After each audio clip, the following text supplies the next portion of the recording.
Welcome once again to the Schaefer two-car garage and small engine shop. I'm Fu. I'm the chief bottle washer and owner of the shop here. Today we're going to look at my armada of string trimmers, which ones I use, which ones I don't use, which ones I like, which ones I don't like, and why I like or don't like them. So, hang on, we'll look at the fleet here.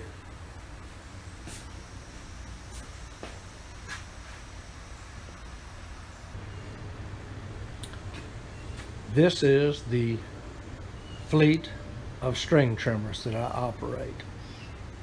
I've got closest to the camera here an ancient Homelite ST275. In the center is a nice commercial Shindawa T242, and at the back is a Stihl FS-85 Pro model.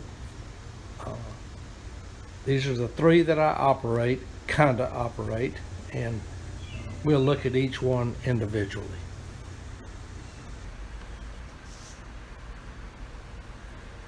Well, surprise, surprise, the one that I don't use and don't like is probably the most expensive one, this Stihl FS-85 Pro Series. I got this at the Stihl dealership here in town. At the time, I was the account manager that handled Stihl's two-cycle and chain and bar business, and made numerous trips over to Virginia Beach. And while I was over there one time, I talked them into giving me a little certificate where I could buy Stihl products, or a Stihl product, for the same thing that the employees could buy it for.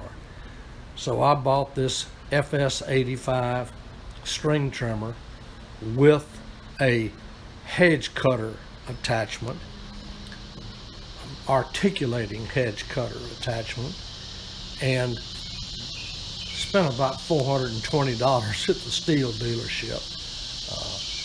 So this FS-85 is got a newer generation, at the time newer generation, two-stroke engine. I think it's a 4137 engine that Stihl started manufacturing themselves. They had been using some Japanese engines on their trimmers, but converted over to this 4137 engine, which is a very good power unit. This engine has got fully adjustable jets. It's pretty clean running, very easy to start, not particularly heavy, fairly lightweight. And well, you might ask, why do I not like it? Well, the reason I don't like it is down here on the other end, and I'll show you that. What I don't like about this trimmer, and why I rarely ever used it, is this Stihl gearhead and AutoCut 25.2 spool on it. This thing probably weighs 4 pounds or so. You need to be King Kong to operate this thing all day with this head on it.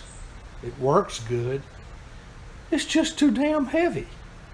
So the only thing I ever used this Stihl for is these attachments, this articulating hedge trimmer attachment that I got when I bought the unit, and later on I got a chainsaw attachment for it. Now, this articulating trimmer head here, if you think it takes King Kong to run it with this string trimmer head on it, spend about 10 minutes with this articulating trimmer head here. It is monstrously heavy. It works great, but if you're trying to cut bushes up high, trim shrubs,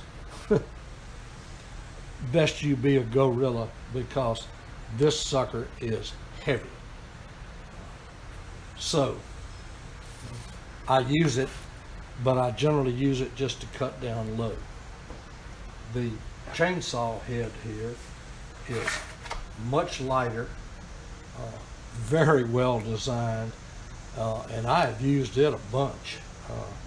It's not difficult to use, not too heavy, and fits right on. This trimmer's got a solid steel square end shaft, but it's not one of these wire shafts that you see on a lot of trimmers. It's a solid steel. Now, I have made some movement to improve this thing. And what I did is I found on the internet a gear head. This is a brush cutter string trimmer gear head that I bought off the internet for about 20 bucks, delivered here, made in Japan. I was amazed about that. But it's got a square head attachment, fits right on this steel shaft, and with a little finagling and fiddling, I've gotten a speed feed head that I had mounted to it, and it works just great. Now, the only problem I had was this gap here where you put it on and squeeze it to the shaft. It needed a bunch of metal taken out of it. So I had to use my cut-off wheel from Harbor Freight to get in here and open that gap up. But I got it opened up, and now it fits on the shaft just fine. And this may become my go-to string trimmer. I love the power head. It's easy to start, and now that I've got something that doesn't take a gorilla to operate it, I may go ahead and start using this as my go-to trimmer.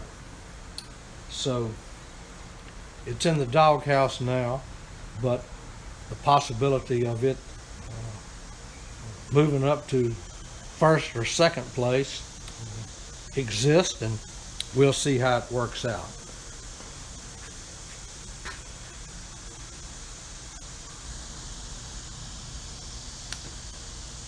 Number 2 in the pecking order is this commercial grade Shindawa T242, and it is a hoss.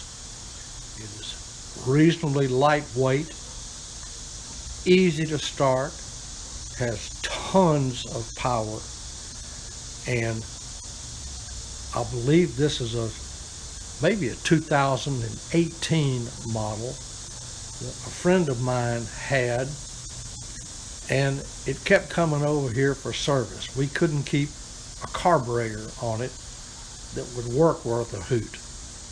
Well, finally, one day, he brought it over here and said it had quit running, and he didn't ever want to see it on his property again.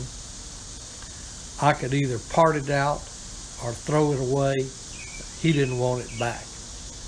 So I took it and pulled it on the rope, frozen solid. Took the muffler off, piston scored, piston seized in the block. Well, I can see why it won't run.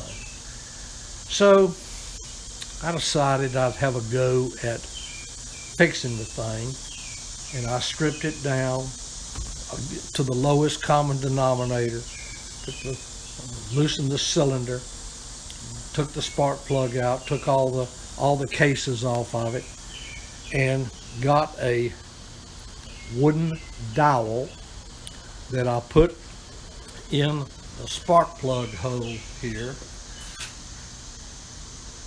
beat the piston out with a hammer, and I got it apart, and I found a fairly inexpensive piston kit from, I believe, McHenry Power Equipment in McHenry, Illinois. They're a Echo Shindaiwa dealer.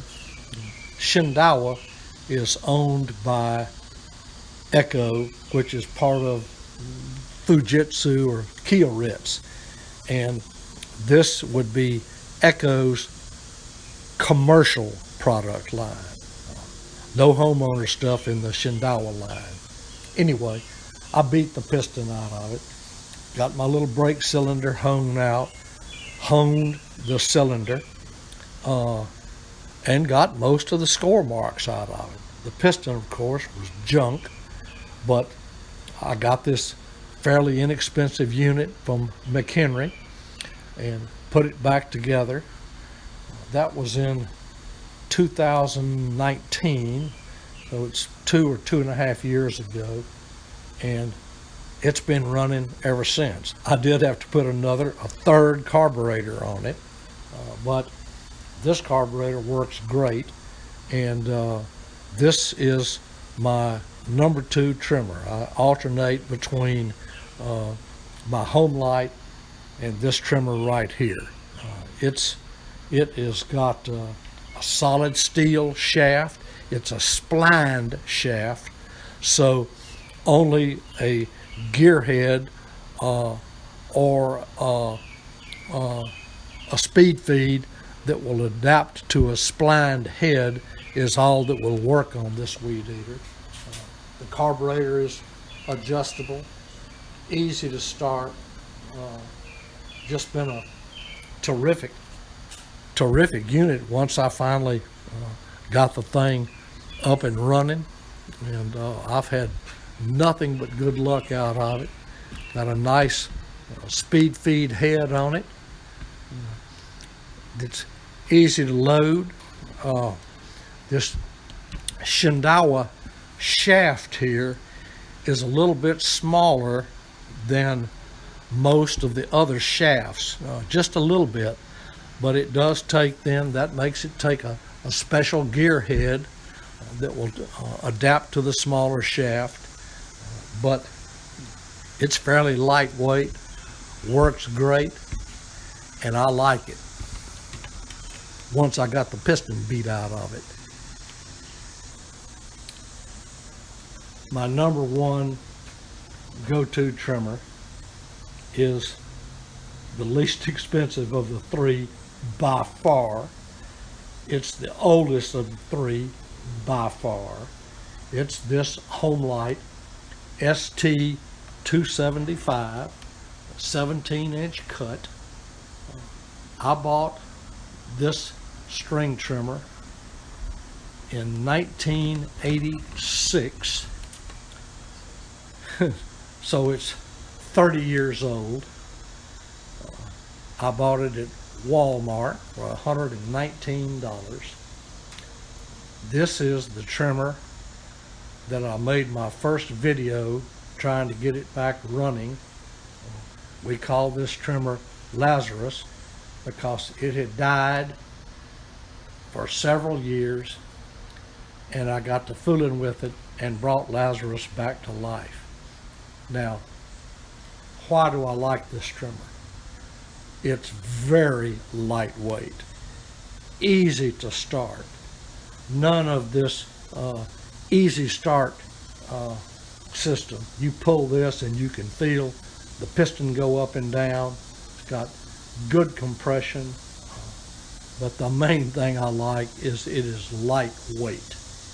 And 30 years old, it just runs like a charm. Now, I'll show you the problem with this that has come up here fairly recently. I have a speed feed head on it. They don't fit on the regular Homelite gear heads because the Homelite gear head has got this little 8mm bolt on it, and all of these string trimmer parts or string trimmer heads want a 10mm. So I found another head that did have a 10mm on it, and that's what I've been using for a couple of years now. Now the problem is this unit does not have a clutch. Both my Stihl and my Shindaiwa have got centrifugal clutches in them. But when you start this Homelite, the first time you pull it, this gear head is turning. And if it starts right up without any kickback, it'll work just fine. But if it kicks back any at all, this head, which is probably worn out, it turns back the other way and pulls the string back up inside it. So you've got to stop, take the whole unit apart, rethread it out the outlets, and hope it's going to work the next time you pull it. This unit without this clutch is designed to use one of these bump heads like this, and I've just never liked these things much. They're a pain to load. They don't last very long. These bump heads wear out on them, which are easy to replace, but these speed feed heads are great. But because of the clutch issue, and now that I've found a lightweight gear head for my Stihl, I suspect that Lazarus here is going to go in the number 3 position, and my Stihl and Shindaiwa are going to rotate back and forth between 1 and 2. Now, one thing I do like is this has got a 1-inch shaft on it. It's got a square drive on it, and that means I can use these Stihl attachments on this unit. So it may find new life as a chainsaw on a stick or hedge trimmer on a stick. We just have to wait and see. That's the 3 units that I use, and I'll show you what all's involved in fooling with these things. What you see here is all the stuff that it took me to get one gearhead set up to use on that Stihl. You think, oh, this is going to be a simple project. You got a brand new trimmer head in, and it ended up I had to use my cutoff wheel there to open it up, screwdrivers, whole little box of different attachments, nuts and bolts for these speed feed heads. And so what you think might be a simple project turns out to be a little more complicated than you originally envisioned. But I got them all working now. I got a whole bag of parts here to go back in my trimmer head box, and we'll see how these things perform. Hope this video helps somebody. Thanks for watching.